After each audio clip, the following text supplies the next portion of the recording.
No próximo capítulo da novela, Três Graças, Zenilda joga a bomba na mesa sem nem piscar.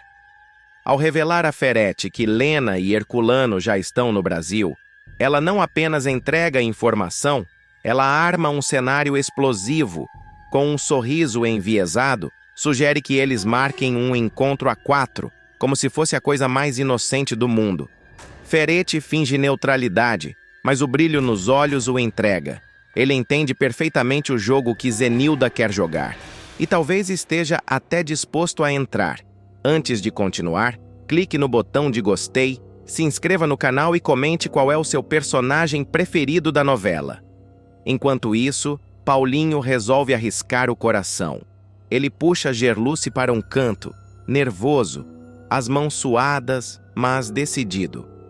Eu acho que estou me apaixonando por você, confessa, com uma sinceridade que desmonta qualquer defesa dela. Gerluce fica sem resposta por alguns segundos. Não é todo dia que alguém declara sentimentos no meio de uma guerra silenciosa contra a Arminda. Falando nela, Cláudia chega para Gerluce com a pulga atrás da orelha. Diz que algo está errado com os remédios que Arminda dá para Josefa. Não fazem efeito ou não são o que parecem, sussurra, como se temesse que as paredes ouvissem. Gerluce, já desconfiada há tempos, sente a confirmação latejando. Era questão de tempo até outra pessoa notar. E então vem o baque maior. Josefa abre o jogo.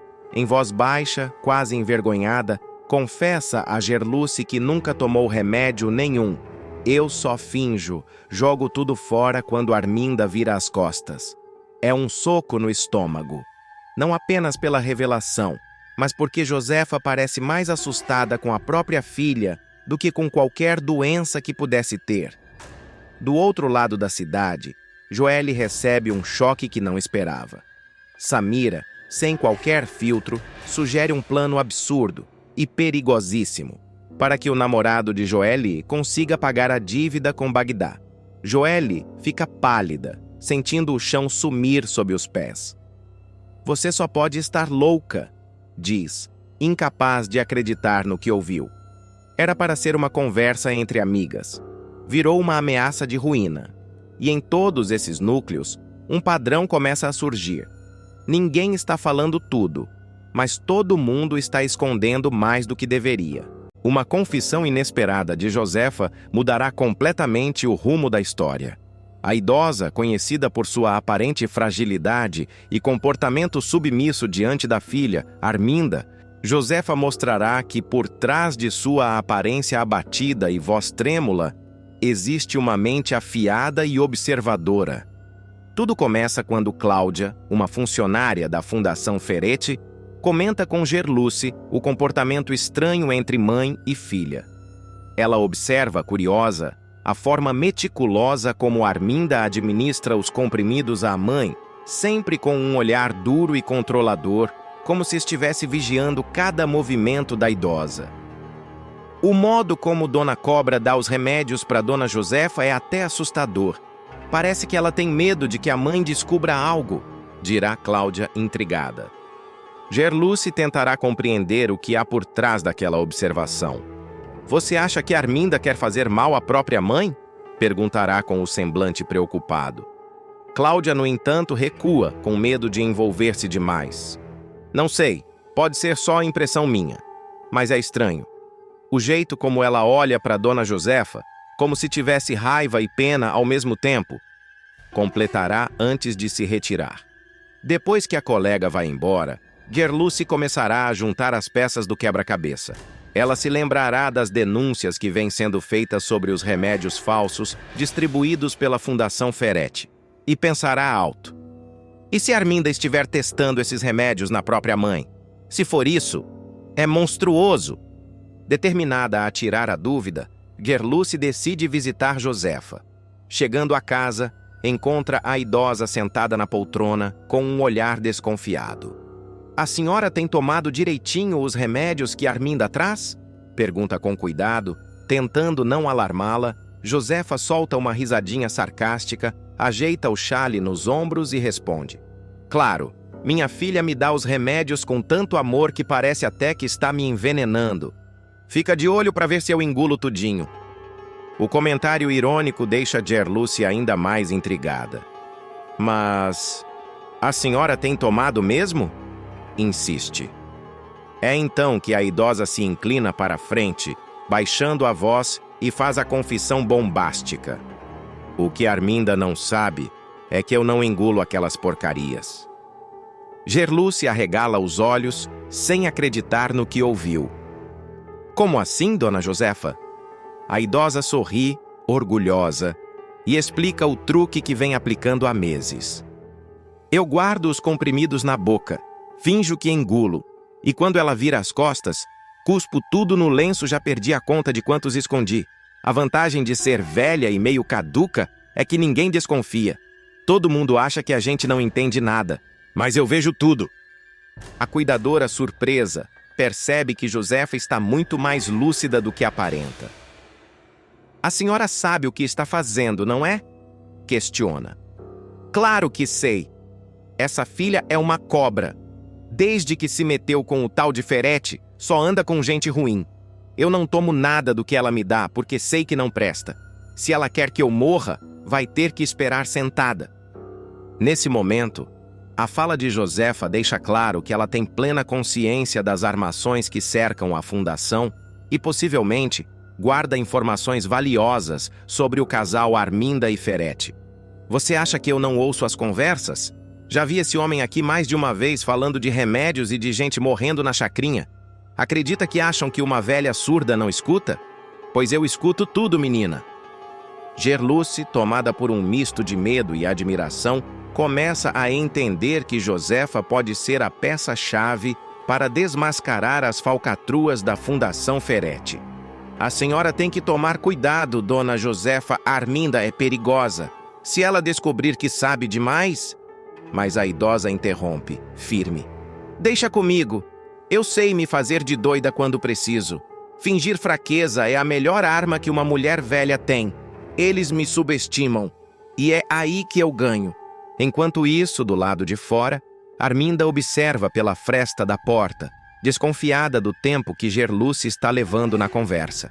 Seu olhar frio denuncia que não confia em ninguém, nem na própria mãe. Ao ouvir um leve ruído vindo do quarto, Josefa percebe e muda o tom de voz. Mas é claro que tomo todos os remédios. Minha filha cuida bem de mim, diz, com um sorriso forçado, apenas para despistar. Gerluce entende o recado e disfarça. Claro, claro. A senhora está ótima. Que bom que está tomando direitinho. Assim que Arminda se afasta, Josefa sussurra. Viu só? Até quando vem me visitar, ela fica de espiã. Essa menina perdeu a alma. Com a revelação, Gerluce começa a montar uma estratégia para proteger a idosa e, ao mesmo tempo, reunir provas contra Arminda e Ferete. Ela lembra que Cláudia, por ser funcionária da fundação, pode conseguir informações sigilosas sobre o controle dos medicamentos. Se a gente provar que estão usando os pacientes como cobaias, essa história vai explodir. Murmura para si mesma. Josefa, porém, não parece assustada. Ao contrário, demonstra um humor ácido e uma serenidade surpreendente. Minha filha acha que manda em mim, mas quem vai rir por último sou eu. Ela se acha esperta, mas nem imagina que já sei de tudo que ela faz com aquele homem. E olha, tem coisa feia demais por trás daqueles frascos de remédio. Ao ouvir isso, Gerluce tenta puxar mais informações. A senhora viu o que eles fazem? Josefa hesita, mas acaba soltando. Não vi tudo, mas ouvi. Falam de testes, de lotes trocados, de gente que ficou doente e morreu. Se eu abrir a boca, eles acabam na cadeia. A partir daí, a tensão cresce. Gerluce percebe que cada visita à casa de Josefa pode ser vigiada por Arminda e decide agir com cautela. Ela sai dali decidida a avisar o delegado Fausto, mas sabe que qualquer passo em falso pode colocar a vida da idosa em risco. Enquanto isso, Josefa permanece em casa, fingindo dormir, mas de ouvidos atentos. Ao ouvir passos no corredor, sorri de canto e sussurra. Ninguém desconfia, minha filha. Mas quem brinca com veneno, um dia acaba provando do próprio remédio. Na manhã seguinte, Gerluce retorna à fundação com o coração acelerado, tentando disfarçar a inquietação. A revelação de Josefa não sai da sua cabeça. Ela entende que está diante de algo muito mais grave do que simples negligência. Agora, há indícios claros de que Arminda pode estar envolvida diretamente com os crimes de Ferretti, e pior, usando a própria mãe como cobaia. Durante o expediente, Cláudia percebe o nervosismo da colega e puxa a conversa. Você foi ver Dona Josefa ontem, não foi? Notou alguma coisa estranha? Pergunta. Gerluce hesita, mas decide testar a lealdade da amiga. Notei. E te digo uma coisa, Arminda não é quem parece ser. A velha sabe de mais do que deixa transparecer. Cláudia arregala os olhos. Você tá dizendo que ela tá fingindo? Questiona, baixando o tom de voz. Fingindo muito bem. E se a gente não fizer nada, vão acabar com a vida dela, responde Gerluce. Enquanto isso, Arminda chega à fundação com um sorriso controlado, mas o olhar frio de sempre. Ela percebe o burburinho e sente que está perdendo o controle da situação. Ao entrar em sua sala, tranca a porta e liga para Ferretti, que está em uma reunião no laboratório. Tem algo errado. Gerluce está se metendo onde não deve, e a velha está falando demais. Alerta. Do outro lado da linha, o empresário responde com calma calculada. Deixe comigo. Se Josefa está atrapalhando, eu sei como resolver isso. Já lidamos com piores. O comentário faz Arminda gelar por dentro. Por mais cruel que fosse, ela ainda hesitava em permitir que algo realmente acontecesse com a mãe. Mas o medo de perder tudo, o prestígio, o dinheiro e a posição, fala mais alto. Faça o que for preciso, mas que pareça um acidente, responde com voz trêmula. Horas depois, Gerluce decide agir. Ela procura o delegado Fausto e conta em detalhes o que descobriu. Dona Josefa vem fingindo tomar os remédios e suspeita que estão tentando envenená-la. Há conversas sobre medicamentos falsificados e gente morrendo na chacrinha. Isso não pode continuar, denuncia. Fausto escuta atentamente e promete agir em sigilo. Se o que você diz é verdade, teremos que agir rápido antes que calem essa mulher. Lígia, que há meses enfrenta o peso devastador da hipertensão arterial pulmonar, começa finalmente a reagir bem ao tratamento, mas não por acaso. A virada acontece quando Viviane, tomada pela compaixão, decide abrir mão de suas economias para comprar os remédios verdadeiros que podem salvar a vida da mãe de Gerluce. Durante muito tempo, a saúde de Lígia foi um retrato cruel do descaso. Mesmo sob medicação, o quadro da mulher só piorava. O público acompanhou sua luta silenciosa, os gemidos noturnos, as tonturas súbitas e o olhar cada vez mais apagado. Gerluce, incansável, fazia o que podia, mas se via impotente diante do sofrimento da mãe. Tudo indicava que os remédios, distribuídos pela Fundação Ferretti, não surtiriam o efeito esperado. E não era coincidência. A entidade, tida como benfeitora, escondia um esquema de falsificação farmacêutica que vinha comprometendo a vida de inúmeras pessoas na cidade. A virada começa numa noite silenciosa, quando Gerluce chega exausta do trabalho e encontra Viviane à porta de casa. A farmacêutica segura uma pequena sacola nas mãos. O olhar decidido, mas aflito. Vivi, o que é isso? Pergunta Gerluce, estranhando o semblante da amiga. É o que vai salvar a vida da sua mãe, responde Viviane, estendendo os remédios originais. Ao abrir a sacola, Gerluce leva um susto. Mas isso aqui custa uma fortuna. Você não fez isso, né? A farmacêutica confirma com um aceno discreto, revelando que vendeu um anel de família para conseguir o dinheiro. E deixava Dona Lígia morrer à míngua? Nunca. Não enquanto eu puder fazer algo. A emoção toma conta da cuidadora, que a abraça em silêncio.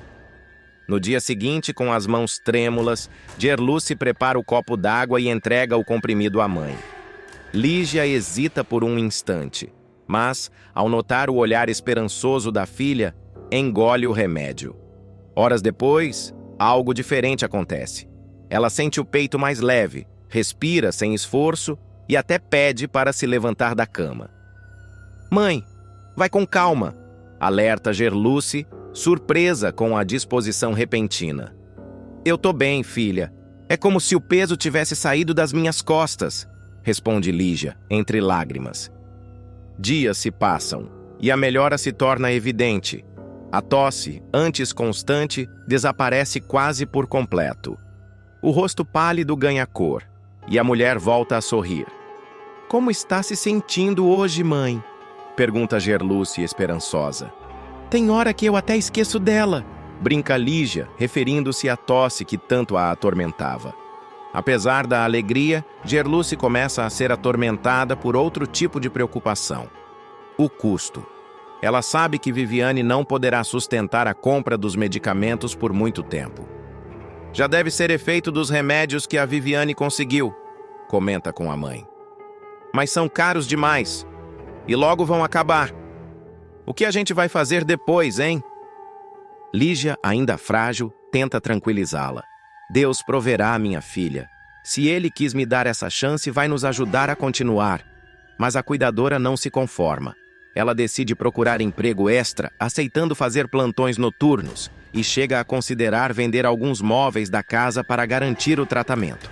Enquanto isso, Viviane enfrenta seus próprios dilemas. Na Fundação Ferretti, os rumores sobre o escândalo dos remédios falsos começam a se espalhar, e ela teme ser descoberta. Ao mesmo tempo, sente o peso da consciência cada vez maior. Afinal, trabalha em um lugar que pode ter colocado a vida de Lígia em risco. A recuperação de Lígia começa a chamar atenção no bairro. As vizinhas comentam: "Dona Lígia tá com outra cara, menina." Voltou a cuidar das plantinhas. A mudança não passa despercebida nem pelos funcionários da fundação, que notam o afastamento repentino de Viviane e começam a desconfiar de suas atitudes. Célio, um auxiliar da farmácia, chega a confrontá-la. "Você anda comprando remédio fora, Viviane? Sabe que isso é contra as normas, né?" Ela tenta disfarçar. "Foi um caso isolado, uma urgência. Nada demais." Mas no fundo, sabe que esse pequeno gesto de compaixão pode custar caro. Em uma das noites, enquanto prepara o jantar, Lígia decide conversar com a filha. "Sabe, Gê, às vezes eu acho que fiquei doente para te mostrar o quanto você é forte. Você sempre foi minha base. Mesmo quando o mundo desabava, você não deixava faltar fé." Gerluce se emociona, mas tenta conter as lágrimas. "Não fala assim, mãe. Você vai melhorar. Vai ver só, ainda vai passear com a Joelle no parque." Lígia sorri e toca o rosto da filha. "Eu já estou melhor, minha filha. E se for para viver mais um pouco, que seja para ver você feliz." A fala, simples e doce, ecoa no coração de Gerluce, que decide não medir esforços para manter o tratamento da mãe. Enquanto a esperança renasce na casa de Lígia, o caos se instala na Fundação Ferretti. Documentos começam a ser vazados e um ex-funcionário denuncia a adulteração de medicamentos destinados a programas sociais. Misael inicia uma investigação e descobre que o lote usado por Lígia fazia parte dos produtos falsificados. A notícia ameaça vir à tona e assombra Viviane, que teme perder o emprego. E pior, ser responsabilizada por ter descoberto o esquema e se calado. Leonardo, filho de Santiago Ferretti, observa de perto os desdobramentos. Intrigado, ele percebe que há algo de errado na contabilidade da fundação e começa a desconfiar do próprio pai. Viviane, dividida entre a ética e o medo, acaba sendo colocada contra a parede. De volta à casa de Gerluce, o clima de alívio começa a se misturar à tensão. O estoque dos remédios está prestes a acabar. Gerluce tenta disfarçar, mas Lígia nota a inquietação. "Tá tudo bem, minha filha?" "Tá sim, mãe. É que talvez os remédios acabem antes do fim do mês." Lígia suspira. firme. Então a gente reza, porque foi Deus que colocou essa menina, essa Viviane, no nosso caminho. E de fato, Viviane surge novamente na porta, desta vez com o olhar mais pesado. G, a coisa tá feia. Estão investigando os lotes e se descobrirem que eu comprei remédios fora, posso ser demitida. A cuidadora, em choque, responde: Mas Vivi, se não fosse você, minha mãe já teria morrido. A amiga sorri, cansada. Talvez valha a pena pagar o preço. Na manhã seguinte, enquanto o sol invade a janela, Lígia caminha até a varanda, algo que não fazia há meses. Senta-se na cadeira de vime, respira fundo e observa o céu azul. Olha só, G, hoje até o ar parece diferente.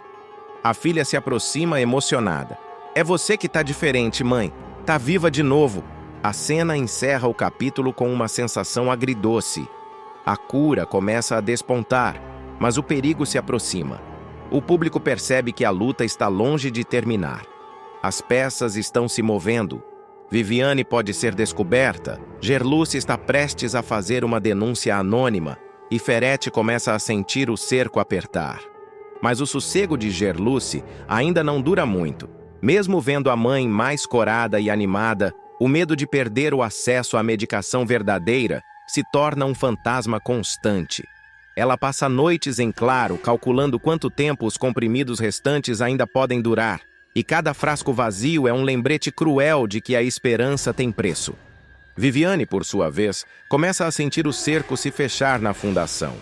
A direção inicia uma auditoria surpresa, e boatos apontam que alguém estaria comprando remédios de fora dos fornecedores autorizados. Se descobrirem que fui eu, acabou pra mim, G, confessa ela ao telefone, aflita. Eu arrisco tudo por Dona Lígia de novo, mas não sei até quando consigo esconder. Enquanto isso, Lígia segue reagindo bem, ainda sem saber a origem do milagre. Em uma tarde ensolarada, ela chama a filha à varanda. Sabe, Gerluce, às vezes eu me pego pensando que tô curada. Até me sinto leve. Tem hora que eu até esqueço da doença. A frase, dita com simplicidade, desmonta a cuidadora que sorri para esconder as lágrimas. Mas um novo perigo ronda.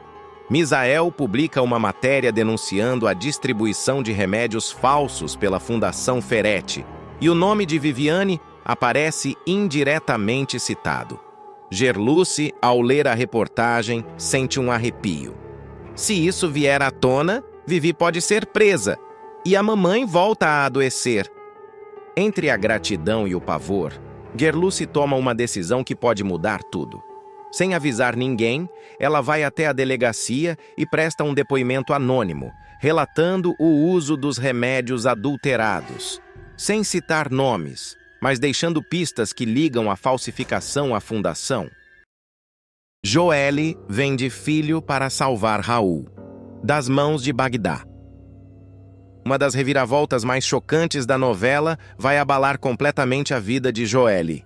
A jovem, desesperada e sem saída, tomará uma decisão devastadora: vender o próprio filho para Samira em troca da liberdade de Raul, que será sequestrado por Bagdá, um traficante impiedoso que controla o submundo da periferia onde a história se desenrola.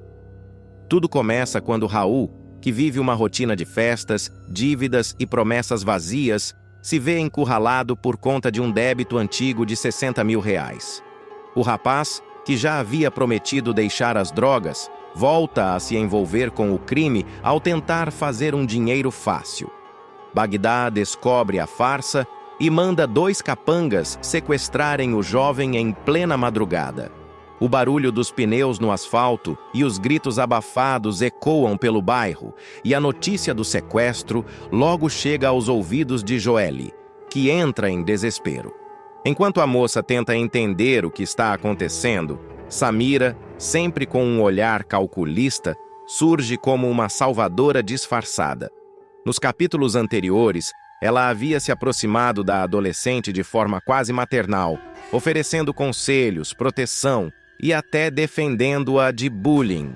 Mas tudo fazia parte de um plano frio e premeditado. Samira sabia que a menina era vulnerável, que enfrentava o julgamento da cidade por estar grávida e que emocionalmente faria qualquer coisa por Raul. E esse momento finalmente chega. Joelle, calma, respira. Eu posso ajudar, dirá Samira com falsa doçura, segurando o rosto da jovem. Mas para isso, você precisa confiar em mim. Joelle, com os olhos marejados e a voz trêmula, balbucia. Eles vão matar o Raul, Samira. O Bagdá disse que se ele não pagar, vai sumir com ele para sempre. A vilã, fingindo empatia, aproveita o momento para manipular a situação. Eu tenho o dinheiro, mas nada vem de graça neste mundo, minha querida. Você sabe que tudo tem um preço. Joelle estranha o tom de voz. Que preço, Samira? O que você quer de mim? É então que a proposta mais cruel da novela vem à tona. O seu filho, responde Samira friamente. Eu pago os 60 mil e tiro Raul das mãos do Bagdá, mas em troca você me entrega o bebê quando ele nascer. Eu tenho meus motivos e você não precisa entender. Só precisa escolher. A jovem fica em choque. O rosto empalidece. O silêncio corta o ar como uma lâmina. Joelle tenta reagir, mas o medo fala mais alto. Isso é loucura? Eu não posso. É o meu filho, Samira, grita ela desesperada. Mas a vilã insiste, fria e calculista. É a vida dele ou a de Raul? Você quer enterrar o amor da sua vida? Quer ser lembrada como a menina que deixou o namorado morrer por orgulho? A pressão aumenta. Samira fala rápido, aproveitando a confusão mental da menina. Deus sabe o que o Bagdá já está fazendo com o rapaz a essa altura. Não dá para brincar com isso. Cada segundo pode ser o último dele. Joelle chora, abraçando o próprio ventre. Eu não sei o que fazer, não sei... A vilã se aproxima, sussurrando ao ouvido da jovem. Sabe sim. No fundo, você sabe. O amor exige sacrifícios. E hoje é a sua vez de provar o que sente. No dia seguinte, Joelle aparece cabisbaixa, com os olhos inchados e o olhar perdido. Ela caminha até a casa de Samira, que a espera de braços cruzados. Decidiu? Pergunta a mulher em tom autoritário. Sem conseguir falar, Joelle apenas balança a cabeça.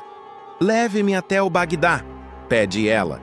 As duas seguem juntas até o QG do traficante, uma casa abandonada na beira da estrada, rodeada por homens armados e motos estacionadas.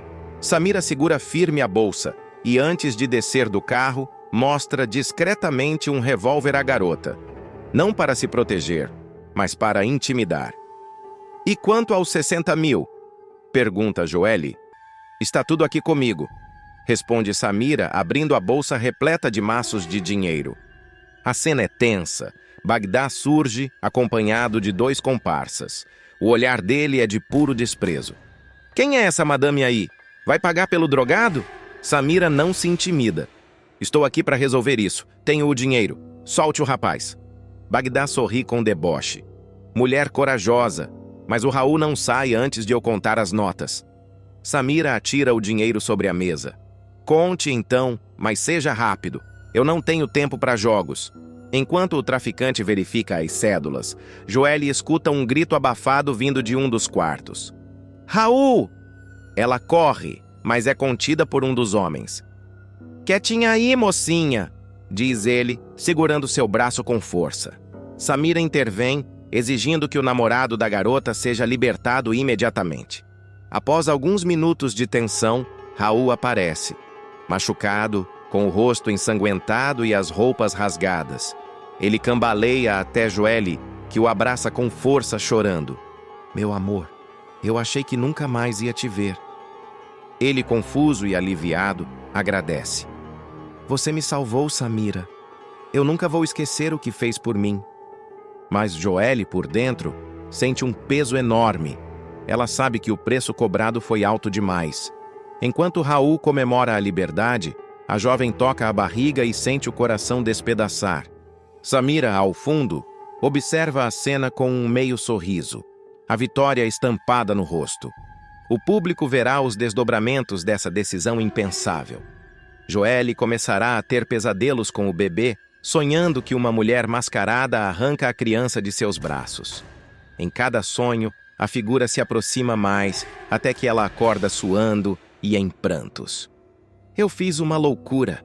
O que foi que eu fiz? Repete para si mesma. Enquanto isso, Samira passa a se comportar como se já fosse dona do bebê. Compra enxoval, fala com médicos e até marca uma consulta para acompanhar a gestação.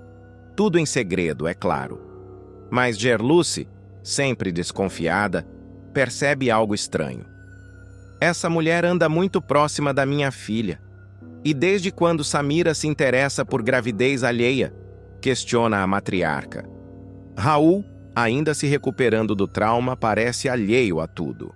O importante é que eu tô vivo, diz, tentando disfarçar a culpa. Mas no fundo ele sabe que Joeli fez algo impensável por ele, e isso o consome. Em um diálogo tenso, ela tenta desabafar. Eu entreguei tudo por você, Raul. Tudo. O rapaz, sem entender completamente, apenas responde. Eu prometo que vou mudar. Nunca mais vou errar com você. Só que Samira não é mulher de perder o controle. A vilã começa a planejar os próximos passos, decidida a garantir que o acordo seja cumprido. Nenhum sentimento vai me impedir de ter o que é meu por direito, dirá ela em uma cena sombria, olhando para o espelho. Nem Joeli, nem ninguém. Em meio a lágrimas, arrependimentos e segredos, o pacto macabro entre as duas mulheres se transforma em uma bomba-relógio prestes a explodir. E quando a verdade vier à tona, Três Graças promete virar de cabeça para baixo. O clima ficará cada vez mais sufocante. Gerluce começará a perceber o estranho comportamento da filha e passará a investigar discretamente. A mulher notará que Joeli evita conversar, dorme mal e tem crises de choro repentinas. Minha filha, o que você anda escondendo de mim? Perguntará, mas a jovem apenas responderá com silêncio e lágrimas. Em uma cena carregada de emoção, Gerluce entrará no quarto da filha à noite e a encontrará abraçada a uma roupinha de bebê. Filha, me diz o que está acontecendo. Eu sei que tem alguém te ameaçando, insistirá a mãe segurando as mãos trêmulas da moça. Joeli, em prantos, tenta resistir, mas acaba desabando. Mãe, eu fiz uma coisa horrível. Eu vendi o meu filho. O choque tomará conta da cena. Gerluce fica imóvel, sem ar. O quê? Grita ela, sem acreditar no que ouve. Você tá louca, menina? Como pôde fazer uma barbaridade dessas? Joeli tenta explicar entre soluços. Foi para salvar o Raul. O Bagdá ia matar ele. Eu não tinha escolha, mãe. Gerluce, desesperada, cai de joelhos. Você foi enganada, Joeli. Essa mulher te usou. Samira não é tua amiga. Ela é uma cobra disfarçada. O desespero da mãe se mistura com o ódio. Eu vou atrás dela. Essa mulher não vai sair impune. Enquanto isso, Samira age com frieza cirúrgica. No mesmo momento em que Gerluce descobre a verdade, a vilã está em uma loja de luxo comprando um berço importado. Vai ficar lindo no quarto do meu filho, diz ela à vendedora, exibindo um sorriso calculado. Ao seu lado, um advogado entrega um documento. Está tudo pronto, Samira. O contrato está registrado caso a menina mude de ideia. Ela sorri, satisfeita.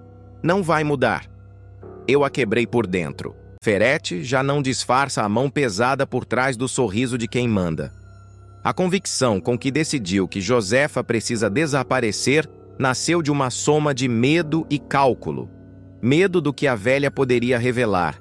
Cálculo frio sobre o que restaria a ele e a Arminda, se a voz da matriarca se soltasse. A determinação do vilão tem um tom prático. Eliminar o problema com remédios que parecem médicos, mas que são veneno para a verdade. Arminda recebe a ordem com o coração batendo em descompasso. Ela conhece Josefa desde sempre. A filha que se fez cúmplice dos segredos da própria família e por isso tem mais freios do que coragem às ordens do amante. A missão parecia simples no papel. Colocar comprimidos na xícara, fingir cuidado, observar de longe e, se necessário, acionar o inevitável. O problema é que a vida real tem textura, e a textura, às vezes, é feita de mãos enrugadas, olhares sem malícia e frases lidas com voz trêmula que lembram berços e cantigas. Arminda, olhando para a mãe, vê mais uma mulher do que um perigo. A cena da tentativa fracassada se desenrola com a atenção de quem pisa em vidro fino. Arminda se aproxima da cozinha carregando a caixa ensacada, o plano engatilhado na cabeça. Josefa, com a paciência amarga de quem viveu guerras silenciosas, pega um comprimido por reflexo, por costume. Era o momento perfeito, perfeito para o crime, trágico para quem ainda tem alma. Arminda, no instante em que sente o calor do comprimido na mão da mãe, desarma. Não por covardia simples, mas por algo mais complexo. A visão de Josefa como mãe, aquela voz que a embala nas lembranças, quebra a linha tênue que separa a traição da humanidade. O telefonema é imediato. A voz de Arminda tem um fio de culpa. Ferete, do outro lado, escuta e sua frieza toma forma de lâmina. Ele não esconde o desprezo quando fala da velha, palavra que corta, que rebaixa e que tira a humanidade. Ele lembra que a velha sabe demais e que essa lucidez é uma ameaça tanto à sua segurança quanto ao império de meias-verdades que ergueram. Arminda, buscando desculpas, tenta enquadrar a falha como impulso, como hesitação de filha. Ferete ri, um riso que converte-se em ameaça. Você já sabe o que deve fazer. Volte e dê todos os comprimidos, ou eu risco seu nome do meu caderno e jogo você no lixo. A metáfora do caderno é mais que uma imagem, é sentença. Arminda percebe a extensão do que ele controla. Não só fortuna, mas reputação, acesso, futuro. Ferete não promete só terminar. Promete apagar, reduzir Arminda a nada onde antes havia status. Sua voz no telefone tem aquele tom que indica decisão irrevogável. Nunca falei tão sério em toda a minha vida. Ou confio em você, ou não confio. E se não confio, não vou nem pensar duas vezes. A linha cai como um martelo. De volta à casa, Arminda desfaz a máscara. Os corredores que antes pareciam grandes demais agora a apertam. Ela se vê vigiada por cada porta, por cada olhar de serventia. A dúvida gruda na pele. Cumprir e manter tudo.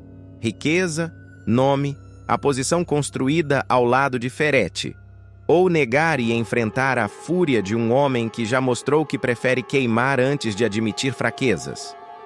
O dilema é grotesco em sua simplicidade. A salvação passa pelo assassinato. A recusa passa por perder tudo. Josefa, alheia ao plano que quase se consumou, vive dias de irritante lucidez. Suas perguntas são pontuais, aparentemente sem peso, mas o peso existe.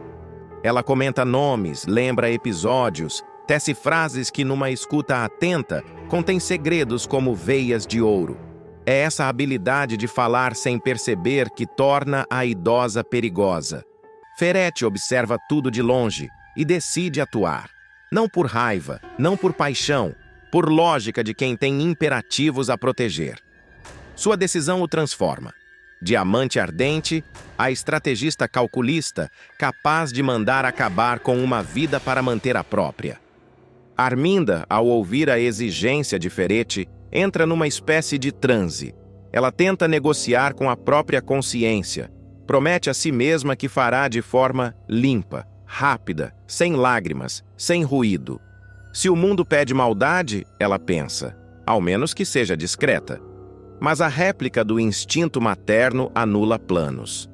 Recorda, com nitidez, a mão de Josefa ajeitando seu cabelo quando menina, a voz que abafou o choro, a primeira lição de como esconder um medo sob um vestido bonito. Essas lembranças agem como antibiótico contra a infecção do ódio. Limpam o coração de Arminda até que reste apenas arrependimento. Ainda assim, Ferete não aceita meias medidas. Ele pega o telefone e eleva o tom, dá prazos, tranca a saída emocional. A chantagem emocional, Se não fizer, eu termino. É seu instrumento preferido. Ele define a escolha como binária. Arminda, atônita, encara a cronicidade do próprio erro. Se falha novamente, é punida. Se mata, é cúmplice. Não há saída boa. E quando a mente busca por uma alternativa, ela encontra apenas outras faces da mesma moeda. Exposição pública, perda financeira, vergonha familiar, vingança calculada. Nos corredores da casa, as palavras de Ferretti reverberam. Os criados, atentos a pequenos sinais, percebem uma tensão nova. Pequenos hábitos mudam. E esses detalhes são combustível para o boato. O boato, por sua vez, é um animal que cresce. Em pouco tempo, a cidade começa a sussurrar sobre a relação de Arminda com Ferretti. Uma mistura de piedade e escândalo. Arminda sente o mundo se mover sob seus pés. Enquanto isso, Ferretti arma. Procura aliados, consulta médicos de confiança, manipula papéis que, num futuro próximo, poderiam justificar uma internação, um laudo que atesta confusão mental. Ele sabe que tirar Josefa fisicamente pode ser arriscado. Optar por uma estratégia que a desacredite começa a brilhar como alternativa. Se Josefa for vista como senil, suas palavras perderão valor. Ferretti percebe que nem sempre é necessário matar. Às vezes, basta retirar a credibilidade da testemunha. A crueldade se moderniza.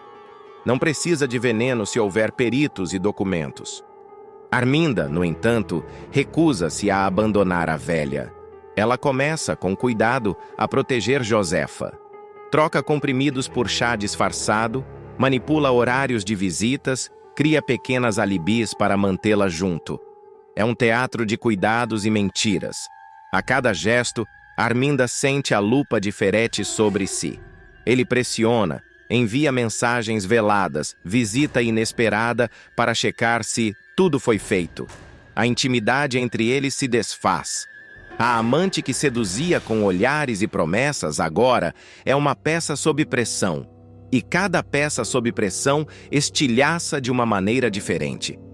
Ferretti não dá trégua. Depois da ligação, ele passa dias em silêncio calculado. O tipo de silêncio que dói mais do que grito. Arminda, por sua vez, vive em sobressalto, com medo de cada toque de telefone. A culpa a devora, mas o pavor de perder tudo ainda fala mais alto. Quando ele finalmente aparece na casa das Três Graças, traz no olhar o mesmo veneno que mandou entregar a Josefa. O encontro é tenso. Ferretti não disfarça a raiva. Você me desobedeceu, Arminda. Me fez parecer fraco. Sussurra, aproximando-se devagar. Ela tenta explicar, diz que não teve coragem, que Josefa estava lúcida, rezando antes de dormir. Ferretti não quer ouvir. Aperta o rosto dela entre os dedos e ameaça. Ou ela morre, ou você morre comigo. A frase pesa no ar como sentença. Josefa, mesmo sem entender, sente a mudança na filha. Nota os olhos inchados, as mãos frias, as palavras que não se completam. Você está escondendo alguma coisa, Arminda? Pergunta a idosa, tentando tocar-lhe o rosto. Arminda se afasta. As lágrimas quase caem, mas ela as engole. Ferretti, percebendo a hesitação persistente, decide agir por conta própria. Ele manda seu capanga, Célio, preparar uma visita médica para Josefa. O plano é simples: fingir uma consulta de rotina e aplicar o veneno com aparência de remédio. Só que Arminda, ao descobrir a armadilha, corre para casa antes que seja tarde demais. Chega a tempo de impedir o pior e enfrenta Célio em meio ao desespero. Quando Ferretti descobre o fracasso, explode. Você está cavando a própria cova, Arminda! Eu te avisei que não hesito. Dessa vez não é blefe. Ele sai prometendo que vai resolver do jeito dele. Arminda, sozinha, desaba. Pela primeira vez, entende que perdeu o controle de tudo. Do amante, da mãe e de si mesma.